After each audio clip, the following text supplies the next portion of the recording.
우리가 토요일 주일 두 번 말씀을 보지 못했습니다. 그래서 토요일 본문과 주일 본문을 짤막하게 먼저 나누어 드리고 오늘 본문의 내용을 살펴보겠습니다. 토요일은 마음을 같이하고 모든 사람과 화목하여 손으로 악을 이기라고 말합니다. 왜 이런 말을 바울이 로마서에 하는지 대충 이제 짐작이 가실 것 같습니다. 교회 안에 유대인 성도와 이방인 성도 간에 갈등이 있었다고 이야기했어요. 여기서부터 출발하기 때문에 이제 마음을 어떻게 하느냐, 좀 같이 했으면 좋겠다는 거죠. 그리고 모든 사람과 화목하라라고 하는 이 말의 이유도 이해가 될 겁니다. 교회 안에 있는 성도들 다 같이 좀 화목했으면 좋겠다는 거죠. 그리고 선으로 좀 악을 이겼으면 좋겠다. 지금 싸우고 갈등하는 게 선한 것은 결코 아니라는 거죠. 어떤 겁니까? 이건 악한 거예요. 그러니까 의견을 조율한다. 근데 다툼이 일어나죠. 그것은 방법이 선한 방법이 아닙니다. 하나님의 뜻은요, 선으로 악을 이기라고 이야기하는 거죠. 그러면서 박해하는 자를 축복하고 저주하지 말라, 이렇게 이야기를 해요. 박해는 여기서 이야기하는 박해는 바깥에서 나오는 엄청난 박해를 말하는 것이 아니라 서로 공격하는 걸 박해라는 단어를 바울이 쓴 겁니다. 그러니까 교인들끼리 우리가 가끔 그럴 때 있잖아요. 누가 나를 자꾸 험담하고 헐뜯어요. 교회 안에서. 그러면 신앙생활하기 너무 힘들어요. 이렇게 말해요. 왜냐하면 누군가가 나를 자꾸 박해를 해요. 이런 표현을 쓰는 거죠. 그래서 그렇게 하지 말고 교회 안에서 오히려 축복을 해줘라. 또 저주하지 말라고 얘기합니다. 그러면서 원수 갚는 일은 하나님께 맡겨라. 그러니까 그렇게 서로 공격하고 이렇게 다투지 말고 결과는 하나님 앞에 알아서 맡기십시오. 그러면 됩니다. 이렇게 이야기한 게 토요일 날의 말씀이에요. 그 다음에 이어서 주일날 어저께 말씀은 13장의 내용이에요. 13장 1절부터 7절까지 말씀을 했는데 13장의 내용은 뭐냐면 그럼 세상의 권세는 어떻게 해야 되느냐. 그 세상의 권세도 좀 복종을 해라. 그리고 우리가 세상에 살고 있으니까 세상의 의무를 좀 다했으면 좋겠다. 이렇게 이야기를 해요. 왜 이야기를 하느냐면 이때 당시에 기독교는 로마에서 절대 다수가 믿는 종교가 아니었어요. 아주 소수의 종교입니다. 그리고 또 그렇게 좋은 평판을 받고 있지도 않았어요. 그래서 핍박을 받기가 쉬운 그런 상황입니다. 그러니까 어떻게 행동하느냐, 행동거지 하나하나도 다 조심하라는 거예요. 그러면서 이야기하는 걸 권세는, 세상의 권세는 하나님이 주셨다. 자, 이 부분이 동의가 되는 분도 계시고 동의가 안 되는 분도 계셔요. 그러나 아주 극단적으로 보지 마시고요. 하나님이 이 세상을 통치하신다고 믿으면 이 세상의 지도자들도 하나님이 어떤 이유가 됐든지 간에 세우셨을 거 아니겠습니까? 그렇다면 우리가 어떻게 바라봐야 되느냐라고 할 때 바울은 권세는 하나님이 주신 것이다. 그러니까 복종하라고 이야기를 해요. 그리고 세금은 어떻게 해야 되느냐? 당연히 바치라고 말합니다. 그리고 너희 행실은 어떡하냐? 선을 좀 행했으면 좋겠다. 본보기로 그런 본이 되는 삶을 살았으면 좋겠다. 그렇게 이야기한 게 주일날의 말씀입니다. 자, 오늘은 13장 8절부터 14절의 내용이에요. 한마디로 말하면 이웃을 사랑하는 게 율법의 완성이다. 그렇게 이야기를 해요. 그러면서 이웃은 누구냐? 교회 안에 있는 사람도 이웃이지만 교회 바깥에 있는 사람도 다 이웃이다. 그들을 좀 사랑하면 좋겠다. 그리고 지금 시기가 어떤 시기인지를 명확하게 좀 봤으면 좋겠다. 지금은 깨어있을 시기다. 왜 이 말을 던지냐면 깨어있을 시기지 지금 교회 안에서 그런 문제 갖고 다투고 그런 거 할 시기가 아니라는 거예요. 자, 구체적으로 봅시다. 8절 한번 보겠습니다. 8절을 보면요. 피차 사랑의 빛 외에는 아무에게든지 아무 빚도 지지 말라. 남을 사랑하는 자는 율법을 다 이루었느니라. 그러니까 사랑하는 것 외에는 아무런 빚을 지지 말라고 이야기합니다. 그러면서 이야기해요. 바울이 여기에서 얘기하는 거예요. 율법의 완성은 남을 사랑하는 것이 바로 율법을 다 이룬 것이다. 이렇게 선언을 해요. 자, 율법을 정의 내리는 게 많이 있습니다. 그런데 바울은 이곳에서 특별히 남을 사랑하는 사람은 율법을 다 이루었다고 정의를 내려요. 이렇게 정의 내리는 밑바탕에는 사랑하고 있지 않기 때문에 율법을 알고 있다면, 하나님 말씀을 알고 있다면 당연히 사랑해야 되는 거 아니냐, 이걸 강조한 거예요. 자, 이렇게 보십시오. 자, 그러고 난 다음에 그럼 율법은 뭐냐? 바울이 얘기하죠. 간음하지 말라, 살인하지 말라, 도둑질하지 말라, 탐내지 말라. 이거 종류 되게 많지. 이 표현이에요. 이런 거지만 그 외에 다른 계명이 있을지라도 이거 외에 계명이 많이 있을 것이다. 그런데 자세히 봐라.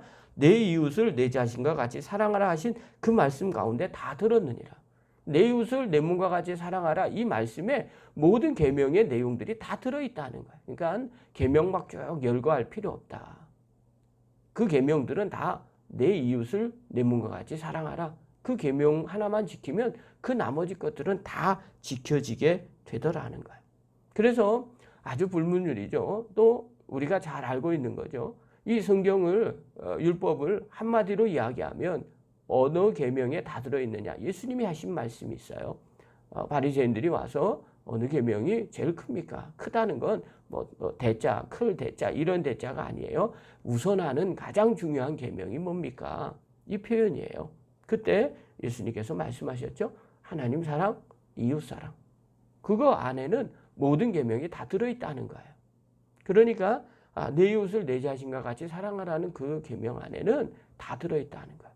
왜 이렇게 바울은 하나님 사랑, 이웃 사랑 이렇게 얘기하지 않고 내 이웃을 내 자신과 같이 사랑하라고 이야기를 했을까?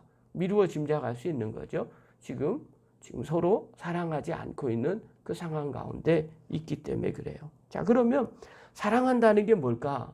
바울이 정의하는 거예요. 로마서에. 뭐라고 정의하느냐? 10절입니다. 사랑은 이거다는 거예요.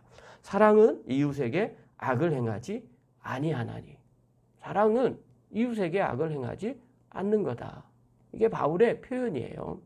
그러므로 사랑은 율법의 완성이니라. 자, 그러면 바울의 오늘 본문에 나오는 바울의 말씀대로 우리가 지금 얘기해요. 우리가 사랑한다는 게 뭡니까? 이웃에게 악을 행하지 않는 거예요. 옆 사람 공격하지 않고, 옆 사람에게 함부로 하지 않고, 내 자신과 같이 사랑하는 것. 이게 사랑이라는 거예요. 우리는요, 엄청난 것을 사랑이라고 해요. 내 몸을 다 내어주는 걸 사랑이라고 말합니다. 예, 성경에는 그렇게도 말하고 있어요. 그러나 이 본문에서는 이웃에게 악을 행하지 않는 것. 그게 사랑이다. 그러니까 로마에 있는 성도들, 이 편지를 보고 있는 성도들, 이웃에게 악을 행하지 않았으면 좋겠다. 이게 사랑이고 이게 율법의 완성이다. 이렇게 말해요. 자, 그러면서 주제를 전환을 시켜요. 11절에 이렇게 말합니다. 또한 너희가 이 시기를 알거니와 자다가 깰 때가 벌써 되었으니 이는 이제 우리의 구원이 처음 믿을 때보다 가까웠음이라. 이제는 이 시기를 좀 깨달았으면 좋겠다. 그러니까 앞에 사랑에 대한 얘기죠. 이웃 사랑해라. 그게 율법의 완성이다. 이렇게 이야기를 하면서 그 다음 이제 정리하면서 지금 시기가 어떤 시기인지 아냐. 자다가 깰 시기다. 이제 우리의 구원이 처음 믿을 때보다 가까웠다. 이제 마지막 때가 다가왔다는 거예요. 그러니까 이 말은 의역을 하면 이런 내용이죠. 야, 지금 시기가 어느 시기인 줄 아니? 지금 교회 안에서 니네들끼리 싸우고 있는 이런 시기가 아니야. 지금은 깨어 있을 때야. 지금은 마지막 때야. 그것 갖고 싸우면 안 돼. 그럼 어느 목사님이 설교를 했어요. 표현할게요. 김한수 목사님이시라고. 그분이 설교하는데 그 내용이 하나 들어가 있어요. 지금 시기가 어떤 시기인 줄 압니까? 교회 안에서 회비 더 냈다 덜 냈다, 회비가 얼마냐, 5,000원이냐 10,000원이냐 이거 갖고 싸우고 있냐고. 그것 때문에 시험 들고 안 나오고 있냐고. 지금 그럴 시기가 아닙니다. 그렇게 이야기를 해요. 그런 분이 무슨 주님을 위해서 무슨 일을 하겠습니까? 웃으면서 들었지만 또 다르게 보면 그게 아주 중요한 메시지죠.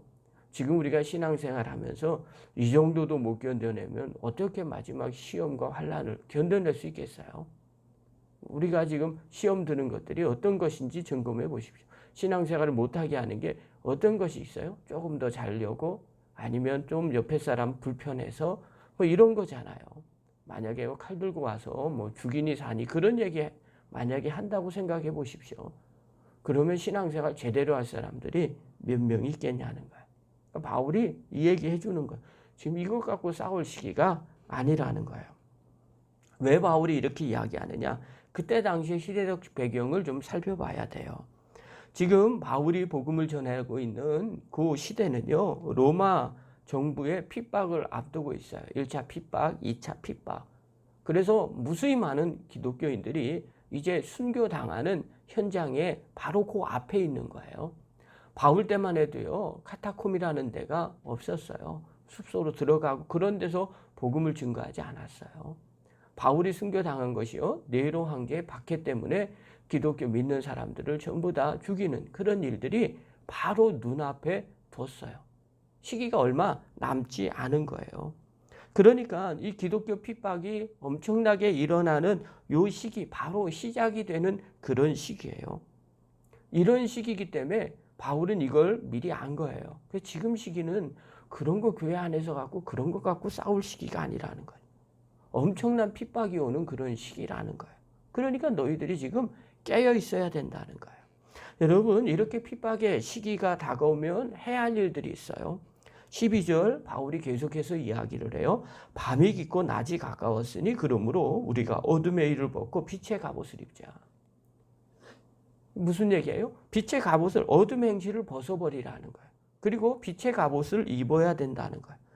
그 빛의 갑옷을 입는 게 뭐냐? 13절 계속해서 이야기를 해요. 낮에와 같이 단정히 행하고 방탕하거나 술 취하지 말며 음란하거나 호색하지 말며 다투거나 시기하지 말고 단정하게 행하라는 거예요. 낮에는 사람들이 다 쳐다보잖아요. 함부로 무슨 일을 못 하잖아요. 그렇게 해야 된다는 거예요.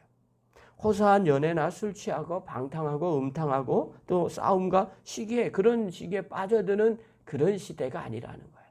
좀 깨어 있으면 좋겠다는 거예요. 그러면서 한마디 결론을 얘기해요. 14절에 보면 오직 주 예수 그리스도로 옷 입고 정욕을 위하여 육신의 일을 도모하지 말라. 지금은 예수님의 옷을 입을 때다. 육신이 원하는 거, 육신을 가지고 정욕을 위해서 육신의 일을 도모할 때가 아니라는 거예요. 여러분, 육신은 내가 원하는 대로 내 마음대로 하고 싶은 마음이 있어요. 여러분, 그것을 지금 하고 있을 때가 아니라는 거예요. 다투고 있는 거, 서로 비방하고 있는 거, 자기 주장하고 있는 거 전부 다 이건 정욕을 위한 육신의 일이라는 거예요. 그런 거 할 때가 아니라는 거예요. 그리스도로 옷을 입으라는 거예요. 여러분, 그리스도로 옷 입는다는 것은 한마디로 말하면 예수님처럼 살라는 거예요. 거룩한 삶을 살아야 한다는 겁니다. 자, 그렇다면 오늘 본문의 내용이 무엇인지 짐작이 가시겠죠? 세상의 권세도 복종하라. 하나님 주신 것이다. 그리고 우리의 의무를 좀 다했으면 좋겠다. 그리고 성도들 간에 좀 서로 사랑해라. 그게 율법의 완성이다. 사랑은 다른 게 아니다. 상대방을 악하게 하지 않는 것, 함부로 대하지 않는 것, 그게 사랑이다. 그러면서 이야기하죠. 지금 시기는 위기의 시기다. 좀 깨어 있어라. 그것 갖고 지금 싸울 때가 아니다. 세상 권세에 책 잡힐 일 하지 말라. 오히려 거룩한 삶을 살기를 바란다는 겁니다. 자, 그렇다면 오늘 본문을 통해서 우리가 깨달아야 될 것 한 가지가 있어요. 그게 바로 뭐냐면 지금은 깨어 있을 시기라는 거예요. 얼마나 지금 시기와 딱 맞아떨어지는지 몰라요. 바울이 로마 성도들에게 선언한 거죠. 로마 정부에 의해서 핍박이 일어날 징조가 있는데 지금 성도들끼리 싸워서야 되겠느냐. 당연히 핍박 올 때 그 핍박을 잘 대처해야 된다는 거예요. 그러면서 이야기하는 거죠. 깨어있을 시기다. 영적으로 좀 깨어있어라. 어둠의 행실을 벗어버리고 빛의 갑옷을 입어라.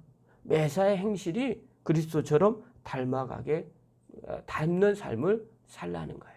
여러분, 이 깨어있는 시기가 너무너무 중요해요. 마치 부모님 부부싸움 합니다. 그러면 그 집의 자녀들이 어떻게 하나요? 아니, 지혜로운 애들은요, 지방으로 싹 들어가요. 부모님 심기에 거슬리지 않는 일들을 하려고 잘 살핍니다. 왜냐하면 지금은 전시 상황이거든요. 평상시처럼 말하거나 행동하다가 나중에 큰일 겪을 수 있어요. 아이들도요, 그 정도의 지혜는 있어요. 근데 아이가 좀 눈치 없는 아이들이 간혹 있잖아요. 그러면요, 그냥 평상시처럼 아무 일도 없는 것처럼 해요. 그럼 부모님한테 혼나게 되는 거죠. 뭔가 화나 있는 상태이기 때문에 그런 거예요. 그때는요, 잘 확인해서 조심하는 게 필요해요. 신앙도 마찬가지예요. 여러분, 어느 시기인지를 분명하게 아셔야 돼요. 우리가 조금 나태해질 수도 있어요. 그럴 시기도 있어요. 그러나 이 시기는 지금 그런 시기가 아니라는 걸 깨달으셔야 돼요. 한국교회가 시끄러워요. 저희가 처음으로 예배를 온라인으로 주일날 드렸어요. 아마 2주 이상은 가갔죠. 예배를 못 드리게 하고 예배를 강행하는 교회들도 엄청나게 많이 있어요. 이건 좋다 나쁘다라는 개념들이 아닙니다. 옳다 그르다라는 개념들이 아니에요. 얼마나 다 다양한 생각들이 있기 때문에 그래요. 그러나 오늘 바울의 말씀을 인용하면 지금이 어떤 시기일 것 같습니까? 이걸 생각하셔야 돼요. 이럴 때일수록 깨어 있으셔야 돼요. 지금 시기는요, 기독교에 엄청난 비판이 직면해 있어요. 전도하기도 쉽지 않아요. 이럴 때일수록 믿는 자들이 교회가 어떻게 해야 되는지를 자꾸 살펴봐야 됩니다. 지금은요, 빛의 갑옷을 입을 때예요. 그리스도 옷을 입을 때입니다. 예수님과 같이 거룩한 삶을 살 때입니다. 여러분, 일부 교회들이 정말 예수 믿는 사람들처럼 살고 있는지를 보셔야 돼요. 점검하셔야 돼요. 물론 그 사람들이 다가 아닐 겁니다. 그러나 지금 이 시기에는요, 우리가 행동 하나, 말 하나도 엄청나게 조심해야 되더라는 거예요. 그래야만 세상의 커다란 비판에 직면하지 않게 되고요. 또 세상의 핍박을 피해갈 수도 있게 되더라는 겁니다. 그러므로 지금 우리가 세상에서 손가락 당하는 일들 되도록이면 조심해야 됩니다. 확인하고 또 확인하고 조심하고 또 조심하는 그런 시기예요. 그러므로 여러분 늘 깨어 있어야 됩니다. 이 깨어 있는 이 시기에 주님이 기뻐하는 게 무엇일까? 조심스럽게 그 일들을 이루어 가야 됩니다. 저와 여러분이 힘들더라도 마지막 깨어 있는 시기에 무엇을 해야 될지 또 어떤 행동들을 해야 될지 날마다 주님 생각을 하시고요. 조심하고 또 조심하고 또 행동으로 옮길 때 과감하게 조심해서 지혜롭게 옮길 줄 아는 그런 믿음의 거룩한 종들 되기를 간절히 축원합니다.